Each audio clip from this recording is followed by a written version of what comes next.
Ether. Ether एक बहुत simple आसान सा टॉपिक, कुछ ही चीजें जो सिलेक्टिव हैं, यहाँ से एग्जामिनेशन में आपसे पूछी जाती हैं। चलो आज के लेक्चर की शुरुआत हम करते हैं। सबसे पहले आप हमें जवाब दें कि रेगुलर ज्योमेट्री का आखिर मीनिंग क्या होता है। रेगुलर ज्योमेट्री, क्योंकि एक क्वेश्चन जो ईथर में बहुत बार पूछा गया है वो रेगुलर ज्योमेट्री के बेसिस पे ही क्वेश्चन पूछा गया है, तो हमें यहाँ पता हो कि रेगुलर ज्योमेट्री किसे कहते हैं। जीआईसी में, पी ब्लॉक में काफी आपको बताया है। दो कंडीशन होती हैं रेगुलर ज्योमेट्री की। हाँ दक्ष, ठीक है, इस बात को मानेंगे, लेकिन पहचान की कंडीशन, पहली कंडीशन ये होती है no lone pair on central atom, कि आपके मॉलिक्यूल में सेंट्रल एटम पे कोई लोन पेयर नहीं। पूरे मॉलिक्यूल से मतलब नहीं है, ध्यान रखना बच्चों, सिर्फ और सिर्फ सेंट्रल मॉलिक्यूल से हमारा मतलब है। और दूसरा, same atoms attached to central atom. Central atom से जो भी एटम अटैच हैं वो सेम होने चाहिए, और सेंट्रल एटम पे लोन पेयर नहीं होना चाहिए। अगर आप ईथर का जो फॉर्मूला मैंने ऊपर लिखा है आप देख सकते हैं, ऑक्सीजन के पास लोन पेयर है, ऑक्सीजन सेंट्रल एटम है, और ऑक्सीजन के पास लोन पेयर है, और अगर सेंट्रल एटम पे लोन पेयर है तो वो रेगुलर ज्योमेट्री नहीं है। तो ईथर एक रेगुलर ज्योमेट्री नहीं है। रेगुलर ज्योमेट्री के एक खास बात ये होती है कि dipole moment of regular geometry का डायपोल मोमेंट जीरो होता है, यानी वो नॉन पोलर होती है। कोई भी ऐसी ज्योमेट्री जो रेगुलर है उसका डायपोल मोमेंट जीरो होता है, और वो नॉन पोलर मॉलिक्यूल होता है, नॉन पोलर मॉलिक्यूल। अभी मैं इस कंसेप्ट को आज आगे लूंगा, पहले ईथर्स के बारे में कुछ बातें याद कर लें। ईथर की सबसे पहली डेफिनेशन जो हमारे पास आएगी वो ये आएगी, die alkyl derivative of water. Die alkyl derivative of water, water के, गुड इवनिंग परम, वाटर के डाई अल्काइल डेरिवेटिव को ईथर कहा जाता है। जैसे ये आपके पास वाटर है, वाटर का स्ट्रक्चर बेंट शेप स्ट्रक्चर होता है। sp3 हाइब्रिडाइजेशन आप सभी अच्छे से जानते हैं। अगर इसके हाइड्रोजन हटा के अल्काइल ग्रुप को लगा दिया जाए तो hydrogen are replaced by alkyl group.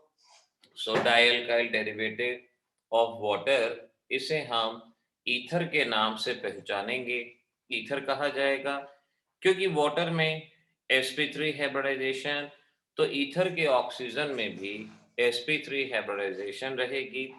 Water में बॉन्ड एंगल 104.5 डिग्री का, तो ईथर में भी अप्रोक्सीमेटली 104.5 डिग्री इतना बॉन्ड एंगल रहेगा। गुड इवनिंग श्रुति। तो ये कुछ बेसिक सी बातें। चक्कर क्या है ना, अब आपके एग्जाम में जो ये मल्टीपल चॉइस वगैरह जो क्वेश्चंस आ गए ना, इससे पेपर थोड़ा सा हार्ड भी बन गया। अगर आपस में सहयोग नहीं होगा क्लासरूम में तो ये किसी बच्चे के लिए पेपर हार्ड भी बन सकता है। तो इसीलिए वो छोटे छोटे एग्जामिनर के जो पॉइंट्स हैं जिसमें एग्जामिनर क्वेश्चन पूछ सकते हैं, उन पॉइंट्स को यहाँ पर याद रखने की कोशिश आपको करनी होगी। तो इस बात को ध्यान रख लो, dialkyl derivative of water. Ether की जहां तक टाइप्स की बात आती है तो हमारे पास एक होते हैं जिन्हें सिमेट्रिकल ईथर कहा जाता है, और एक होते हैं जिन्हें अनसिमेट्रिकल ईथर कहते हैं। सिमेट्रिकल एंड अनसिमेट्रिकल ईथर, ये दो तरह के ईथर होते हैं। क्या फर्क है? सिमेट्रिकल ईथर में दोनों अल्काइल ग्रुप सेम होंगे, और अनसिमेट्रिकल ईथर में दोनों अल्काइल ग्रुप डिफरेंट होंगे। एक में सेम होंगे और एक में डिफरेंट। जैसे यहाँ पर ये मिथाइल है, यहाँ पर भी मिथाइल होगा, लेकिन अगर एक मिथाइल है और एक इथाइल है, अगर दोनों डिफरेंट हैं, तो ये अनसिमेट्रिकल ईथर यहाँ पर कहलाया जाता है। तो ईथर दो तरह के, सिमेट्रिकल एंड अनसिमेट्रिकल। एग्जाम में प्रीवियस ईयर में पूछा हुआ question, why symmetrical ether, why symmetrical ethers are polar, symmetrical ether polar क्यों है? अब दो इसका जवाब। आज लेक्चर की शुरुआत से मैं आपको इन क्वेश्चंस के आंसर बता भी रहा हूं, और ये मैंने अभी बताया था। अब जरा जवाब दो। क्वेश्चन यही आता है, सिमेट्रिकल ईथर आर पोलर। श्रुति थोड़ा सा बेटर वे में जवाब देना होगा। हाँ, दक्ष का जवाब ठीक है, बिल्कुल सही है। श्रुति का जवाब भी ठीक है, सही जवाब है। तो सिमेट्रिकल ईथर पोलर हैं। अब क्या होता है ना, एग्जाम में बच्चे सिमेट्रिकल और रेगुलर में कंफ्यूज हो जाते हैं।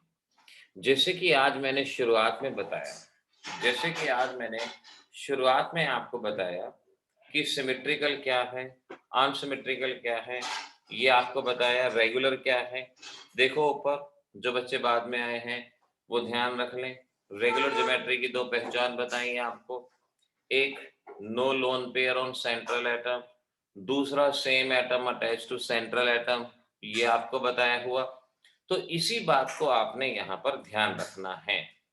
श्रुति का क्या जवाब है? श्रुति का द रिजल्टेंट ऑफ, ठीक है। तो हमारा जवाब देखो ऐसे होगा, ये हम जानते हैं ईथर्स आर इर्रेगुलर। अगर आप बच्चे इर्रेगुलर ज्योमेट्री लिख देते हैं, मनन ये सिर्फ इतना कहना सफिशिएंट नहीं होगा बेटा। अब मेरे बात सुन लो जरा। अब ये ईथर है, अभी मैंने बताया इर्रेगुलर ज्योमेट्री है, और इर्रेगुलर ज्योमेट्री में डायपोल मोमेंट जीरो नहीं होता। सिर्फ इतना लिख के आओगे तो थोड़े से मार्क डिडक्ट हो सकते हैं।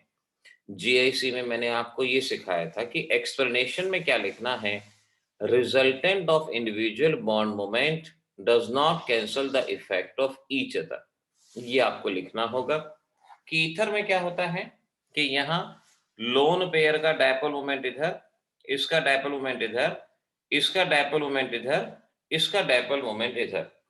यहाँ पर ठीक है मनन, यहाँ पर हम समझ सकते हैं कि lone pair individual bond moment के एक दूसरे को कैंसल आउट नहीं करते, और इसी वजह से इसका डेफिनेट डायपोल मोमेंट होता है, ये ध्यान रखना।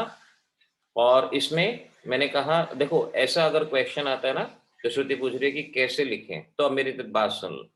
आप पहले बताओगे the ethers are irregular geometry, and in case of irregular geometry, resultant of individual bond moment does not cancel the effect of each other, hence possess definite dipole moment and hence they are polar। ये आपका जवाब इस तरह से यहाँ पर बनेगा, hence they are polar। इस तरह से आपको जवाब देना होगा, इस चीज को समझना। अभी मैंने आपसे क्वेश्चन जो इंस्टाग्राम पे या यूट्यूब कम्युनिटी पोस्ट में मैंने ये क्वेश्चन पूछा था, which of the following is polar, which of the following is polar, ये मैंने वहां पर क्वेश्चन पूछा था। उसमें एक ऑप्शन था पैरा डाइक्लोरोबेंजीन, एक ऑप्शन था हमारे पास बेंजीन, एक ऑप्शन था पैरा जाइलीन, और एक ऑप्शन था पैरा डाइमिथॉक्सी बेंजीन। ये हमारे पास ऑप्शन थे। अब मल्टीपल चॉइस में इस तरह के क्वेश्चन बन सकते हैं। गुड इवनिंग अर्जु। अब ये क्वेश्चन का जवाब, अगर आप इस पूरे टॉपिक को जो कि मैंने अभी बताया आप समझते हैं, तो डेफिनेटली आप जवाब दे सकते हैं। जो भी इरेगुलर ज्योमेट्री है, जहां भी सेंट्रल एटम पे लोन पेयर हैं, वो हमारा पोलर होगा, ये बताया। दक्ष का जवाब बिल्कुल ठीक है, श्रुति का जवाब बिल्कुल ठीक है। हम जानते हैं पैरा डाइक्लोरोबेंजीन में resultant of individual bond moment एक दूसरे को कैंसल आउट करते हैं और ये नॉन पोलर होता है। पलक का जवाब भी ठीक आया है। और पैराजाइलिन, जाइलिन में भी अब मिथाइल ग्रुप कार्बन हाइड्रोजन की इलेक्ट्रोनेगेटिविटी सेम मानते हैं, तो ये भी नॉन पोलर। लेकिन डाइमिथॉक्सी बेंजीन में ईथर ग्रुप आ गया, और ईथर ग्रुप आने का मतलब ये हुआ कि resultant of individual bond moment एक दूसरे के इफेक्ट को कैंसिल नहीं करेगा, और इस तरह से इसका डेफिनेट डायपोल मोमेंट बना रहेगा। तो ऑप्शन नंबर सी यानी ऑप्शन नंबर थर्ड, ये आपका जवाब यहाँ पर बनता है। तो ईथर में क्योंकि बहुत बड़ा टॉपिक नहीं है, छोटी छोटी सी चीजें हैं, और बहुत बहुत ज्यादा चांसेस होते हैं कि एक क्वेश्चन यहाँ से जरूर पूछा जाए, तो आपको इस क्वेश्चन को यहाँ पर ध्यान रखने की जरूरत रहेगी। रिमेंबर, इसको समझना। चलो आगे बढ़ते हैं।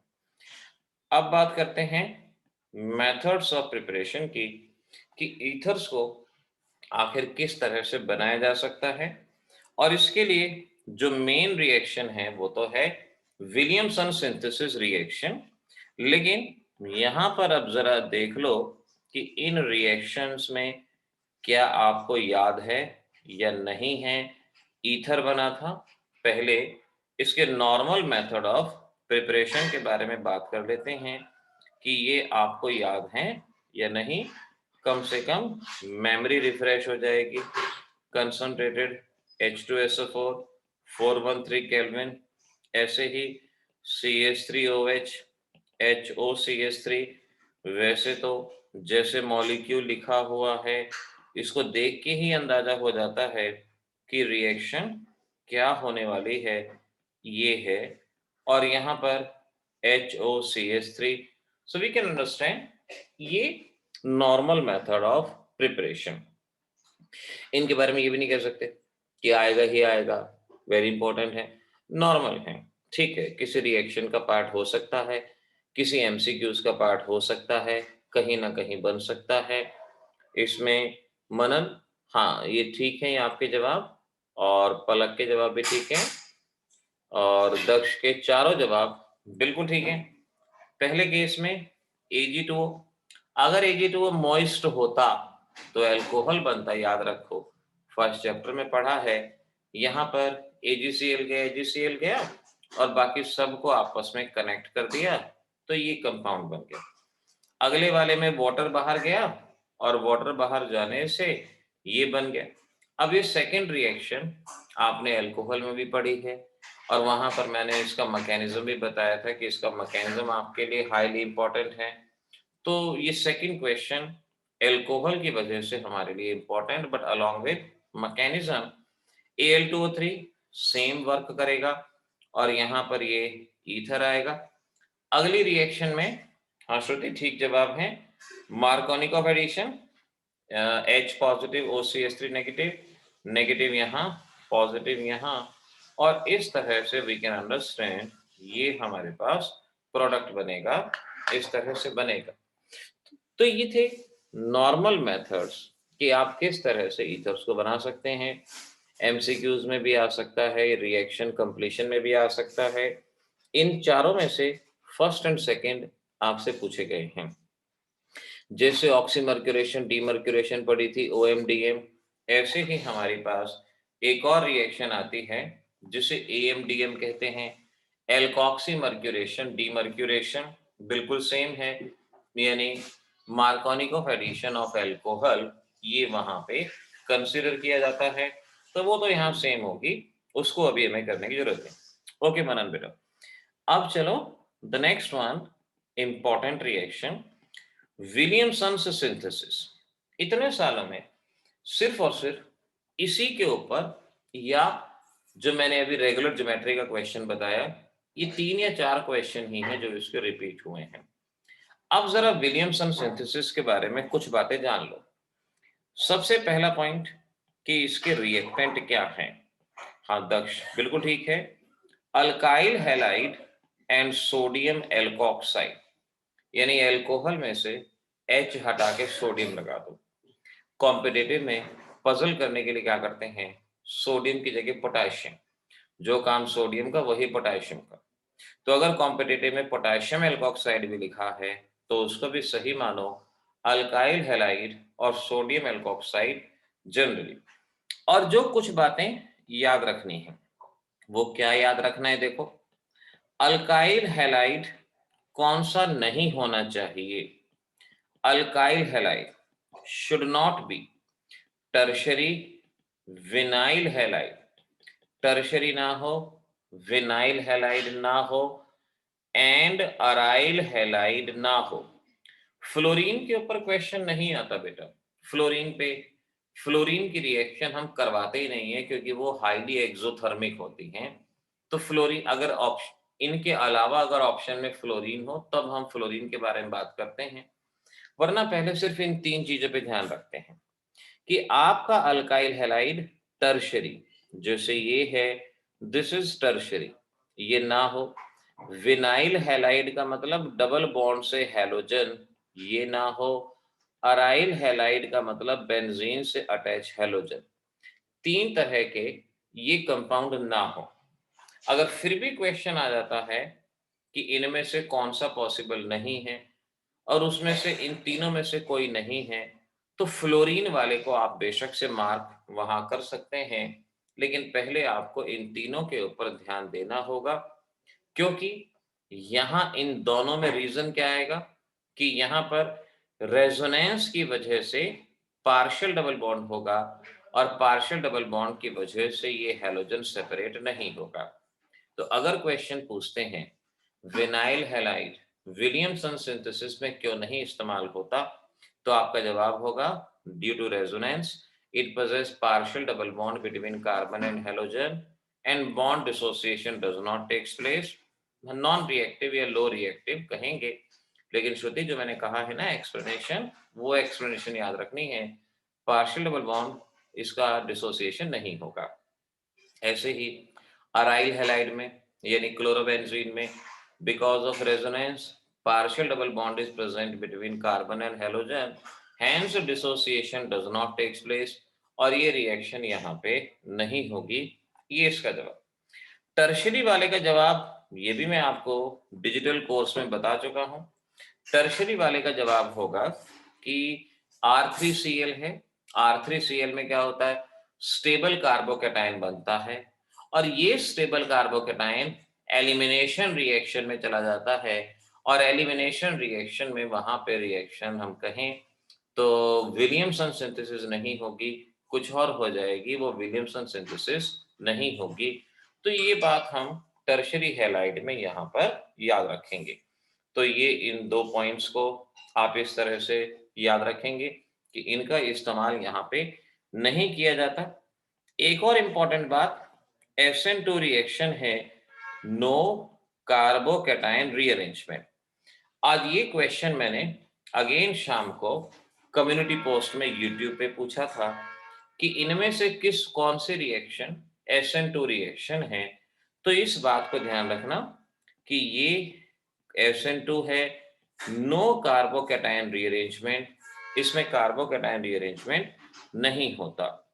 अगर मैं सिंपल रिएक्शन की बात करूं, अल्काइल हैलाइड सोडियम एल्कोक्साइड, और यहाँ NaCl बाहर जाएगा, NaCl के बाहर जाने से R और R कनेक्ट होगा, और इस तरह से ये हमें ईथर मिलेगा।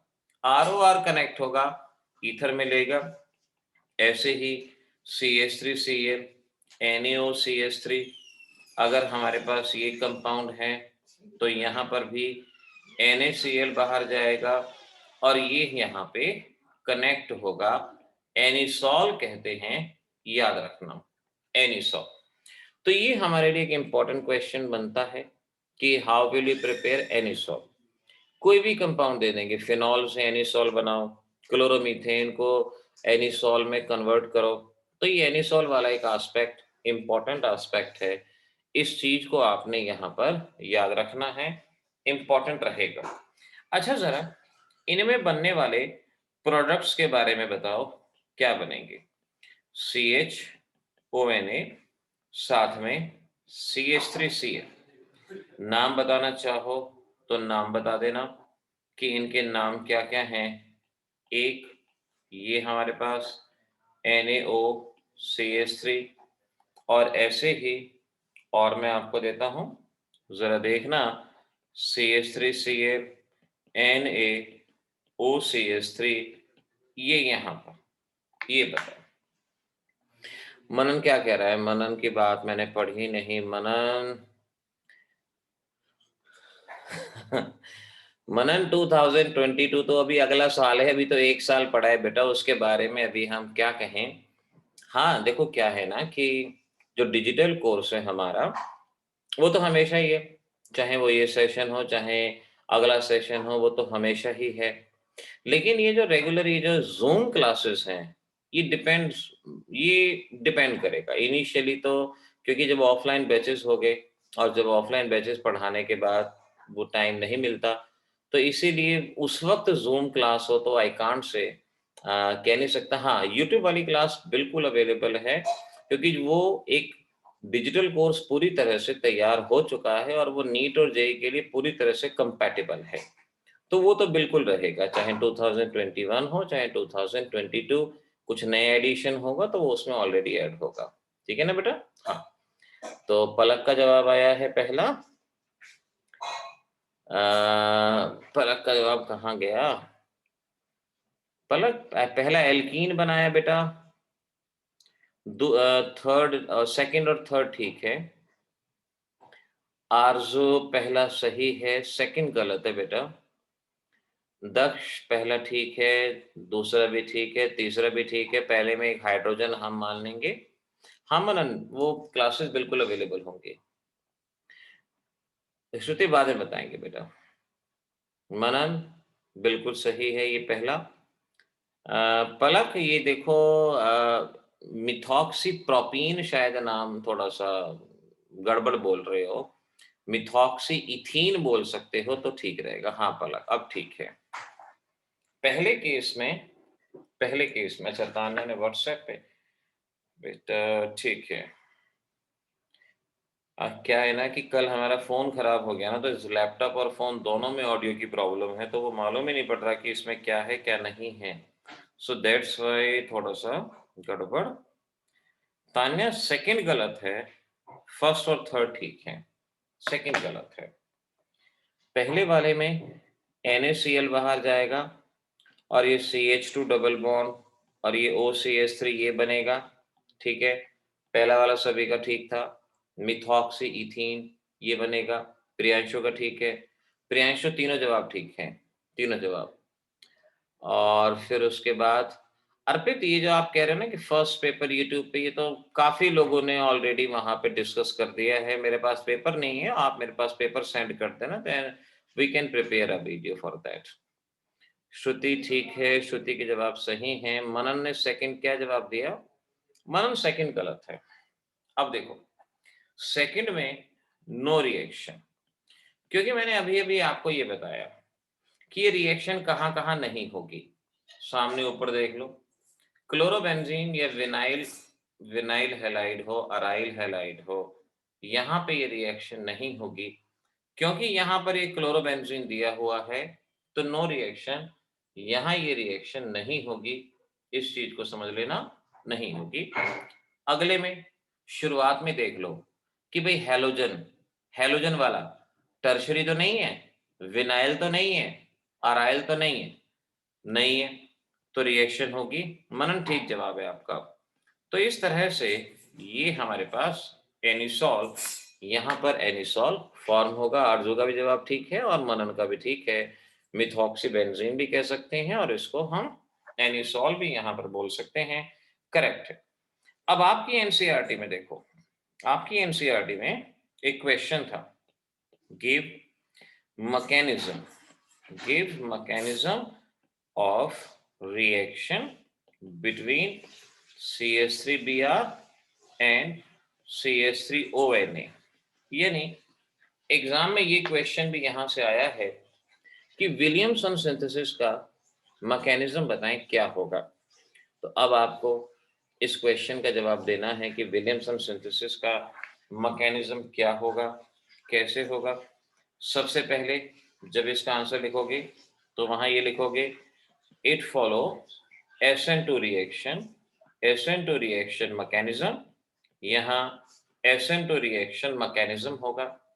CH3ONA ये एक आयनिक कंपाउंड है, तो ये टूटा हुआ होता है। इस स्टेप को दिखाओ या ना दिखाओ कोई फर्क नहीं पड़ता, क्योंकि आयनिक कंपाउंड है, मिथॉक्साइड आयन होंगे, CH3O नेगेटिव और फिर CH3Cn। ये है SN2 मैकेनिज्म का स्टेप। अब SN2 में क्या होता था, एक स्टेप में होने वाली रिएक्शन, लीविंग ग्रुप बाहर जाता है, यहां से अटैकिंग एजेंट अटैक करता है, एक कंडीशन आती है, नए बॉन्ड बनना शुरू होते हैं, पुराने बॉन्ड टूटना शुरू होते हैं, इसे हम एक्टिवेटेड कॉम्प्लेक्स कहते हैं, ट्रांजिशन स्टेट कहते हैं। फिर पुराने बॉन्ड पूरी तरह से टूट जाते हैं और नए बॉन्ड पूरी तरह से बन जाते हैं। ये इसका मैकेनिज्म बताओगे?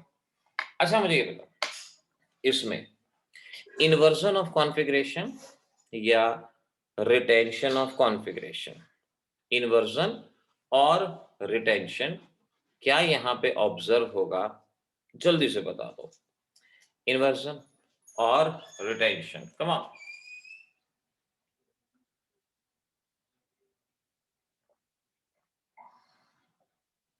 बिल्कुल ठीक है। दक्ष ने कहा इन्वर्जन, श्रुति ने कहा एक्सक्लूसिव इन्वर्जन, बिल्कुल ठीक जवाब है। मनन ने कहा इन्वर्जन, ठीक है, क्योंकि जिस तरफ से क्लोरीन जा रहा है उसके ऑपोजिट OCH3 आ रहा है, तो ये इन्वर्जन ऑफ कॉन्फ़िगरेशन। इसके लिए एक और शब्द इस्तेमाल होता है, जानते हैं ना? क्या शब्द इस्तेमाल होता है? Walden inversion. बिल्कुल सही श्रुति, वॉल्डन इन्वर्जन के नाम से हम इसको पहचानते हैं। कार्बोकैटायन रीअरेंजमेंट नहीं होंगे और रिएक्टिविटी का ऑर्डर अगर आपको याद हो, रिएक्टिविटी तो प्राइमरी हैलाइड सबसे ज्यादा, फिर सेकेंडरी हैलाइड और फिर रहेगा tertiary halide. Primary, secondary and tertiary halide, ये ऑर्डर। अब this is the order, this is important one. MCQs का क्वेश्चन बन जाएगा। जेई मेंस मार्च में भी होना है, मार्च में भी है ना आपका? डेट्स बताओगे मुझे क्या है जेई मेंस के मार्च में? जल्दी बता दो। 15 से 18, 15 से 16, ओके। किसी का 16 को है, हाँ ठीक है। अर्पित का कब है? कौन सी डेट को अर्पित? ठीक है, सभी का है 16। तो अब जो पहले मिस्टेक होगी ना उसका ध्यान रखना। मनन को डेट नहीं पता, मनन ठीक है कोई बात नहीं, एडमिट कार्ड नहीं आया, ठीक है कोई बात नहीं। तो ये ध्यान रख लो, वहां क्वेश्चन आ जाएगा कि भाई आपके पास ये कंपाउंड है, जैसे एन क्लोरोब्यूटेन, आइसोब्यूटेन या आपका सेकेंडरी ब्यूटाइल क्लोराइड, तो ऐसे में अरेंज करना होगा। तो प्राइमरी, सेकेंडरी, टर्शियरी। चलो एक क्वेश्चन ना सॉल्व कर ही लेते हैं। which has high tendency, मैं पूरा क्वेश्चन नहीं लिखता, simple, which has high tendency of Williamson synthesis.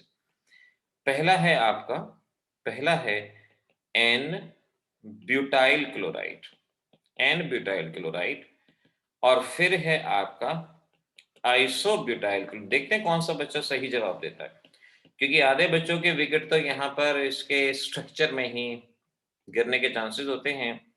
और तीसरा है सेकेंडरी ब्यूटाइल क्लोराइड। ये मैंने 3 दिए। अब जरा ऊपर दिए गए कंसेप्ट से कुछ अंदाजा लगा के इनको सॉल्व करो। दक्ष ओके, ठीक है। श्रुति ओके।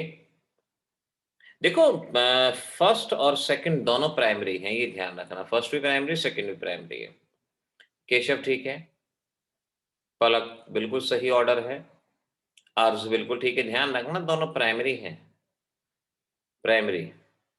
हाँ जवाब ठीक है। किसी ने जवाब बदलना हो, देखो आपके पास पूरा मौका है, आप बदल सकते हो। Answer can be changed. बदलना है किसी ने? नहीं, कंफर्म हो? तान्या ठीक है, बिल्कुल ठीक है आरजू, द ऑर्डर इज करेक्ट। क्योंकि हम यहाँ इस इंफॉर्मेशन से एक बात कह सकते हैं कि SN2 reaction stability of carbocation, जितना कार्बोकेटाइन लेस स्टेबल होगा उतनी SN2 के चांसेस ज्यादा होंगे। पहला वाला है एन ब्यूटाइल क्लोराइड और यहां पे प्राइमरी कार्बोकेटाइन, दूसरा है आइसो, यहां पर भी प्राइमरी। प्रियांशु ऑर्डर में सेकंड और थर्ड पोजीशन को इंटरचेंज कर दो। और सेकेंडरी वाला ये है, ये कार्बोकेटाइन यहां पर बनेगा। तो ये देखो, अब इनमें से अगर आपने जीओसी को पढ़ा है, कार्बोकेटाइन स्टेबिलिटी को पढ़ा है, तो आप जवाब दे सकते हो। अगर मैं स्टेबिलिटी के बारे में बात करूं, स्टेबिलिटी ऑफ कार्बोकेटाइन, तो थर्ड वाला सबसे ज्यादा स्टेबल, क्योंकि वो सेकेंडरी है। सेकेंडरी प्राइमरी ज्यादा स्टेबल होता है। अब फर्स्ट में कॉमन पार्ट ये है, सेकंड में कॉमन पार्ट ये है, क्योंकि यहां प्लस आई मिथाइल ग्रुप नजदीक प्रेजेंट है, मिथाइल ग्रुप नजदीक प्रेजेंट है। सो वी कैन से कि एक मिनट, मिथाइल ग्रुप यहां पे प्रेजेंट है, ये हट नहीं रहा। अच्छा चलो देखते हैं। तो मिथाइल ग्रुप की वजह से ये कार्बोकेटाइन ज्यादा स्टेबल, यानी we can say 2 and then 1। तो ऑर्डर ऑफ SN2 रिएक्शन का यहाँ क्या रहेगा, 1 2 3, यानी सबसे ज्यादा रिएक्टिव फर्स्ट रहेगा, फिर सेकंड रहेगा और फिर third. Carbocation stability SN2 SN1 में किसी और चीज पे जाओ मत, क्योंकि बुक वगैरह में ना यही होता है, स्टेरिक हिंड्रेंस हो गया, कुछ हो गया। आप सबसे पहले सबसे सिंपलेस्ट कार्बोकेटाइन स्टेबिलिटी को देखो और उसके बेसिस पे जवाब देने की कोशिश करो, बड़ी आसानी से आपका जवाब बनेगा। और ये आपका आंसर यहाँ पर आ रहा है, इसको ध्यान रखना, ठीक है ना। तो ये इसके बारे में आपसे क्वेश्चन पूछा जाएगा। फर्दर ये आएगा, why Williamson synthesis, Williamson synthesis does not takes place, does not takes place with tertiary butyl chloride, tertiary butyl chloride, इसके साथ विलियमसन सिंथेसिस नहीं होगी। या ये क्वेश्चन ऐसे आ जाएगा, कंप्लीट द रिएक्शन। अच्छा आप मुझे ना इसमें प्रोडक्ट बना के बता दो। अगर ये आपको दिया tertiary butyl chloride along with NaOCH3, मुझे प्रोडक्ट बता दो क्या बनेगा। हाँ दक्ष ठीक है, पलक, पलक मुझे प्रोडक्ट बता दो। ठीक है प्रोडक्ट, बिल्कुल ठीक है पलक, करेक्ट। टर्शियरी कार्बोकेटाइन स्टेबल होता है, उसमें एलिमिनेशन होता है। देखो एक इस बात को ना एक बहुत सिंपल से एग्जांपल से समझो। एक ट्रेन है, वो किसी स्टेशन पे आ रही है, आप खड़े हो, ट्रेन में आपका दोस्त है। अगर ट्रेन ज्यादा नहीं रुकती, आपको अपने दोस्त से मिलना है, ट्रेन रुकेगी नहीं, धीरे धीरे आएगी। आपको दोस्त से मिलना है तो आप क्या करोगे, आप ट्रेन में जाके बैठ जाओगे, सब्स्टिट्यूशन। यानी स्टेबिलिटी लेस है तो आप उसी में जाके बैठ जाओगे, सब्स्टिट्यूशन। लेकिन अगर ट्रेन वहां पे आधा घंटा रुकेगी तो आप ट्रेन में नहीं बैठोगे, आप अपने दोस्त को ट्रेन में से बाहर निकाल लोगे। इसे कहते हैं एलिमिनेशन। जितना स्टेबल कार्बोकेटाइन होता है, रिएक्टेंट के पास चांस होता है कि वो उसमें से छोटे एटम को बाहर निकाल ले। वही काम यहाँ, सबके जवाब बिल्कुल ठीक आ रहे हैं, सबके जवाब। और यहां पर वही होगा कि ये टर्शियरी कार्बोकेटाइन देगा जो कि स्टेबल है, इंतजार कर सकता है। तो NaCl बाहर जाएगा, साथ वाले से H और ये बाहर, NaCl गया और ये गया, बिल्कुल ठीक है केशव, बिल्कुल ठीक है। प्रोडक्ट भी बताना होगा।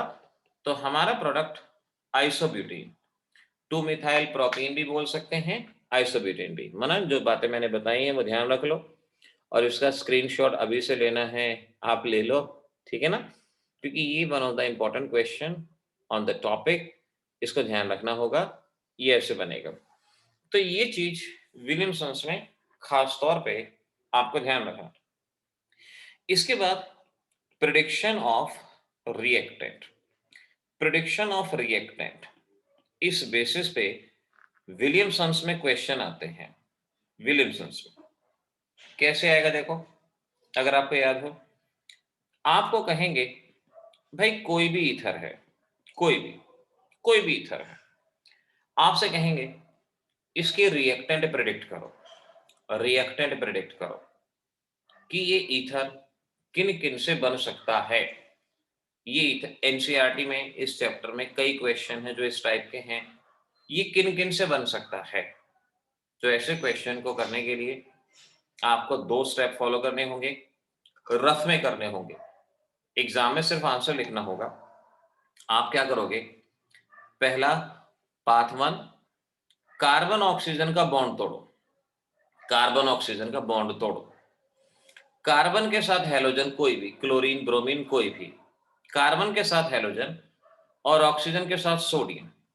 तो हमारा first set of reactant CH3Cl और C2H5ONA, दक्ष बिल्कुल ठीक है।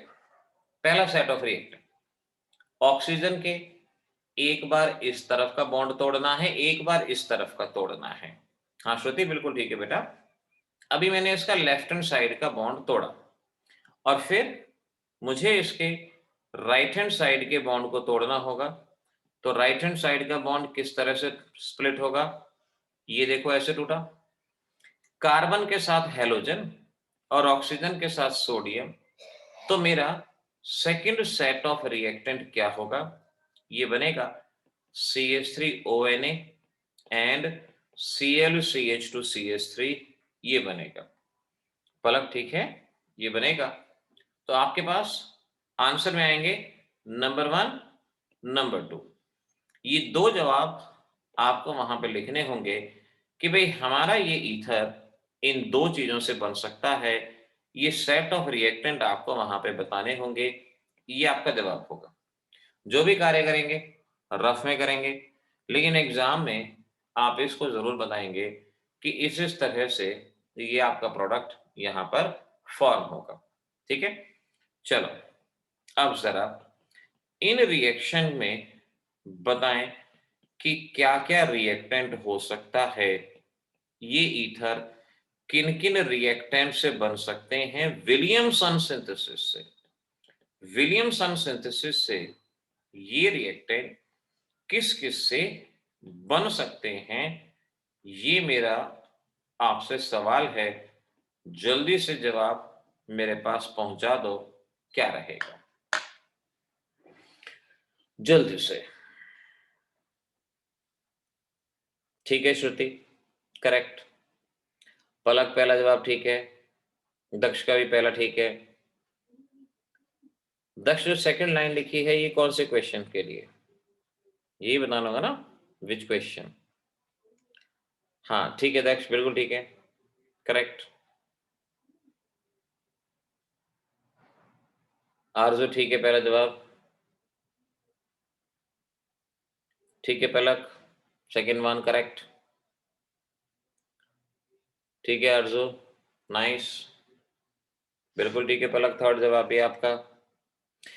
ये प्रियांशु केशव माही कहाँ सो गए जल्दी बताओ। ठीक है आरजू, श्रुति पहला आंसर ठीक है, करेक्ट है। किसी ने व्हाट्सएप पे भेजा हो तो बता देना, बिकॉज मैंने कहा ना ऑडियो इशू है, मुझे मालूम नहीं पड़ेगा इसमें कि मैसेज आया कि नहीं आया। तान्या का मैं देख रहा हूं, तान्या पहला ठीक है।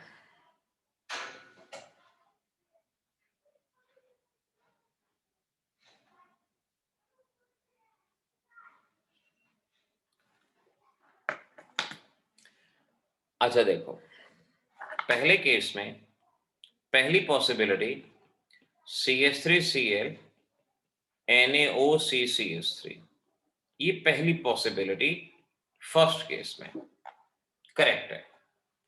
दूसरी पॉसिबिलिटी कि आप बॉन्ड को यहां से तोड़ो, तो दूसरी पॉसिबिलिटी ये दिखती है, ये क्या ये पॉसिबल है या नहीं है। तो ध्यान रखो, आपको इस बात को ध्यान रखना है कि ताने मेरी बात सुन लो, आपने जो जवाब भेजा ना मैं भी बता रहा हूं। विलियमसन सिंथेसिस में टर्शरी हैलाइड नहीं ले सकते, यहां टर्शरी हैलाइड है, दिस इज नॉट पॉसिबल। तो सिर्फ पहली पॉसिबिलिटी, विलियमसन्स में अराइल हैलाइड नहीं ले सकते, अराइल हैलाइड नहीं ले सकते, तो सेकंड नॉट पॉसिबल, क्योंकि सेकंड वाले में कोई भी कोशिश कर लो, एक ना एक तो क्लोरोबेंजीन आएगा, नॉट पॉसिबल।